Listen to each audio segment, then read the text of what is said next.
بڑی خوبصورت ویژنری بک ہے جان بینیہن کی، اور اس میں بچوں کو، مجھے آج تک یاد ہے، حالانکہ عرصہ ہو گیا میں نے اس کتاب کو نہیں پڑھا، لیکن مجھے چند ایک باتیں جو اس کی یاد ہیں. وہ پورا پکٹوریل ہے. اس وقت تو بلیک اینڈ وائٹ کلر چھپائی نہیں تھی اس کی، بلیک اینڈ وائٹ میں پورے پکٹوریل کے ساتھ اس مسیحی مسافر کی زندگی کے بارے میں بتایا گیا ہے. وہ مسیحی مسافر، اس کے بھی گناہ کا بوجھ جو اس کی پیٹھ پر تھا، پہلے وہ تھوڑا تھا، اس کو محسوس ہونا شروع ہوتا ہے کہ میری پیٹھ پر گناہ کا بہت بڑا بوجھ ہے، اور وہ بے چین رہتا ہے، اس کو نیند نہیں آتی. وہ اپنی بیوی اور بچوں سے اس کا ذکر کرتا ہے، اس کی بیوی اور بچے اس کا مذاق اڑاتے ہیں. یہ کس بوجھ کی بات کر رہا ہے؟ اس کی پیٹھ پہ بظاہر تو کوئی بوجھ نہیں ہے، یہ کس بوجھ کی بات کر رہا ہے؟ اور اس کو لیکن بے چینی اس کی بڑھتی جا رہی ہے. دن بدن وہ محسوس کر رہا ہے کہ اس کا پیٹھ کے پیچھے کا گٹھڑ بوجھ بڑھتا چلا جا رہا ہے. وہ بہت بے چین ہے. آخر کار وہ ایک دن گھر سے باہر نکل جاتا ہے، اس کو نہیں پتا میں کدھر جا رہا ہوں، اور راستے میں چلتے چلتے اس کو صلیب نظر آتی ہے، اور وہ صلیب کے سامنے کھڑا ہو کر زاروں کتار روتا ہے. زاروں کتار رونے کے بعد اس صلیب کے سامنے اپنے گناہوں کا اقرار کرتا ہے، تسلیم کرتا ہے اپنے گناہوں کو. اچانک ایک نور اس پر چمکتا ہے، اور اس کے پیٹھ کے پیچھے کا بوجھ صلیب کے نیچے لڑک جاتا ہے، اور ایک عجیب خوشی اور ایک عجیب رونق اس کے چہرے پر نظر آتی ہے، اور وہ خوشی سے خداوند کا اقرار کرتے، تمجید کرتے، پرستش کرتے، حمد کرتے ہوئے اپنے گھر واپس آتا ہے. اپنی بیوی بچوں کو اس کے بارے میں بتاتا ہے، اور لیکن بیوی بچے اس کا یقین نہیں کرتے. وہ کہتے ہیں یہ سائیکو ہو گیا ہے، یہ پاگل ہو گیا ہے، یہ کیسی باتیں کرتا ہے، کبھی بوجھ کی بات کرتا ہے، کبھی لڑک جانے کی بات کرتا ہے، کبھی کہتا ہے مجھے خوشی مل گئی ہے، میں آزاد ہو گیا ہوں. کس طرح کی باتیں کرتا ہے؟ لیکن در حقیقت اس کے گناہ معاف ہو چکے تھے، اور اس نے نجات کی راہوں پر دوڑنا شروع کر دیا تھا. اس کے ہاتھ میں ایک پروانہ دے دیا گیا تھا، ایک سرٹیفکیٹ دے دیا گیا تھا، جو آسمانی شہر کو پہنچانے کے لیے، آسمانی شہر میں خدا کی بادشاہی میں داخل ہونے کے لیے اس کو دیا گیا تھا. اور وہ پروانہ لے کر وہ اس راہ پر دوڑنا شروع کر دیتا ہے. بائن ایسے ہی ہماری زندگی بھی ہے. میں نے اس لیے آپ کو بتایا کہ ہم بھی نجات پانے کے بعد ہم بھی خدا کی اس بتائی ہوئی راہ پر، یعنی نجات کی راہ پر، ہم بھی چوکڑیاں بھرتے ہوئے اس پر دوڑے چلے جاتے ہیں. اور دوڑتے دوڑتے اگر ہم تھک بھی جائیں تو ہم چلنا شروع کر دیتے ہیں. تو اس لیے تو خداوند کا کلام ہمیں اس آیت میں بتاتا ہے وہ دوڑیں گے اور نہ تھکیں گے، وہ چلیں گے اور ماندہ نہ ہوں گے. متی 3 باب کی پہلی چند آیات کو اگر آپ پڑھیں تو یوحنا نے جب منادی شروع کی کہ توبہ کرو، آسمان کی بادشاہی قریب آ گئی ہے، تو یروشلم اور یہودا کے گرد و نواح کے لوگ اس کے پاس آئے، اپنے گناہوں کا اقرار کر کے درائے یردن میں اس سے بپتسمہ لینے لگے. جب بہت سارے فریسیوں اور صدوقیوں نے دیکھا کہ یہ جو ہے وہ لوگوں کو بپتسمہ دے رہا ہے، تو وہ بھی اس کے پاس، اس کی طرف جو ہے وہ جاتے ہیں. تو آپ کو یاد ہے کہ اس نے کیا کہا تھا ان لوگوں کو؟ آئے سانپ کے بچوں، تم کو کس نے جتا دیا کہ آنے والے غضب سے بھاگو، بس توبہ کے موافق پھل لاؤ. پہلا کرنتھیوں 6 باب 18 آیت میں پولس رسول ہمیں کہتا ہے حرام کاری سے بھاگو. پہلا کرنتھیوں 10 باب اس کی 14 آیت میں پولس رسول کہتے ہیں بت پرستی سے بھاگو. یعنی ہمیں دوڑ درپیش ہے.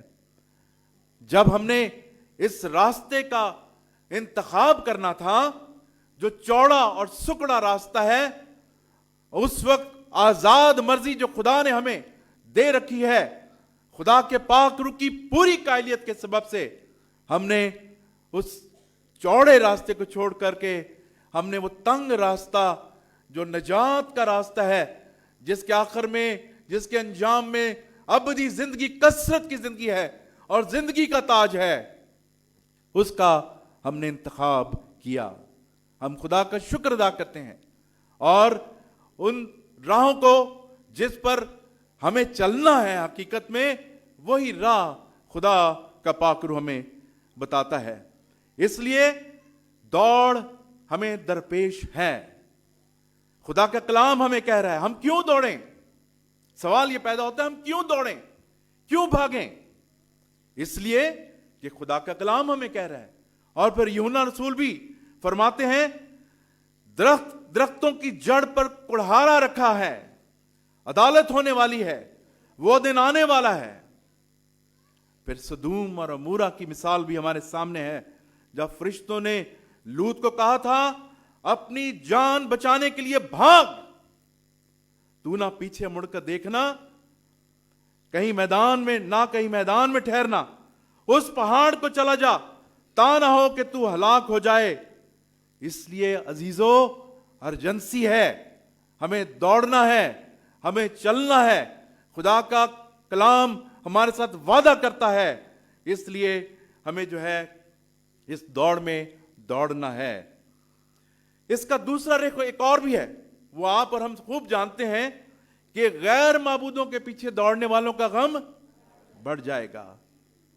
یونانی معاشرے میں اس دوڑ کو، اس ریس کو بڑی اہمیت حاصل تھی، اور اس میں 4 قسم کے ایلیمنٹ جو آج بھی ہیں، لیکن یونان سے اس بات کی شروعات ہوئی تھی، اور وہ 4 ایلیمنٹ ہیں اس ریس کے یا دوڑ کے۔ پہلا ایلیمنٹ ہے ہدف۔ دوڑ کے لیے کوئی نہ کوئی ہدف مقرر کیا جاتا ہے۔ اگر یہاں 100 میٹر کی یا 200 میٹر کی دوڑائی جائے تو سامنے دوڑنے والوں کے لیے ایک ٹارگٹ مقرر کیا جاتا ہے کہ اس طرف دوڑنا ہے۔ یا اس دیوار کو جب ہم بچوں کو کہتے ہیں دوڑنے کے لیے تو ہم کہتے ہیں کہ بچے اس دیوار کو ہاتھ لگا کر آئیں، تو گویا دیوار ان کی دوڑ کا ہدف بن جاتا ہے۔ اس لیے ہماری دوڑ کا بھی ایک ہدف ہے، ہماری دوڑ کا بھی ایک ٹارگٹ مقرر کیا گیا ہے۔ جس طرح مسیح مسافر کو بتایا گیا، اس کے ہاتھ میں پروانہ دیا گیا اور اس کو آسمانی شہر کی طرف بتایا گیا کہ وہاں تک تو نے پہنچنا ہے۔ کتنی مشکلات اس کو آئیں، کتنے کردار اس کو ملتے ہیں، ہلاکو، بکواسی، نا امیدوار، وہ سارے اس قسم کے لوگ اس کی زندگی میں آتے ہیں، لیکن وہ گرتا پڑتا اٹھتا چلتا بھاگتا وہ چلتا جا رہا ہے آسمانی شہر کی طرف۔ اس لیے ہمارے سامنے بھی ایک ہدف ہے جس تک ہمیں پہنچنا ہے۔ دوسرا ایلیمنٹ ہے ریفری کا، نقیب کا، وہ شخص جو دوڑنے والوں کے نام پکارتا ہے، ارینج کرتا ہے اور جیتنے والے اور کا نام پکارتا ہے، تو وہ ریفری کہلاتا ہے۔ اور تیسرا ایلیمنٹ ہے انعام۔ obviously جب ہم کسی دوڑ میں دوڑ رہے ہیں یا کسی مقابلے کے حصے دار ہیں تو آخر میں ایک انعام ہمارے لیے رکھا گیا ہے، اور میں اور آپ خوب جانتے ہیں کہ جس دوڑ ہمیں درپیش ہے اس کے آخر میں ہمارے لیے زندگی کا تاج ہمارے منجی، ہمارے شافی کے پاس ہے۔ جو آخر تک برداشت کرے گا وہ زندگی کا تاج پائے گا۔ اور چوتھا جو ایلیمنٹ ہے وہ ہے منصف، یعنی جج، ہمارا منجی جو جیتنے والوں کا فیصلہ کرتا ہے، جو جیتنے والوں کا فیصلہ کرتا ہے۔ اور دوسرا تموتھیوس کی 4:8 میں خدا کو عادل اور منصف کہا گیا ہے۔ اب خدا کا کلام ہمیں یہ سمجھاتا ہے کہ ہم کس طرح دوڑیں۔ میں آج آپ کے ساتھ 3 قسم کے ریس کے ڈرائیور یا دوڑنے کے ڈرائیورز میں آپ کے سامنے رکھوں گا، جو میرے اور آپ کے لیے کاربند ہیں اور بہت مفید ہیں، تاکہ جو دوڑ ہمیں درپیش ہے ہمیں کس طرح اس دوڑ میں، اس نجات کی راہ پر ہم نے دوڑنا ہے۔ تو سب سے پہلا جو ڈرائیور ہے جس کو ہم نے ہاتھ میں لے کر یا جس کے وسیلہ سے ہم نے دوڑ جیتنی ہے،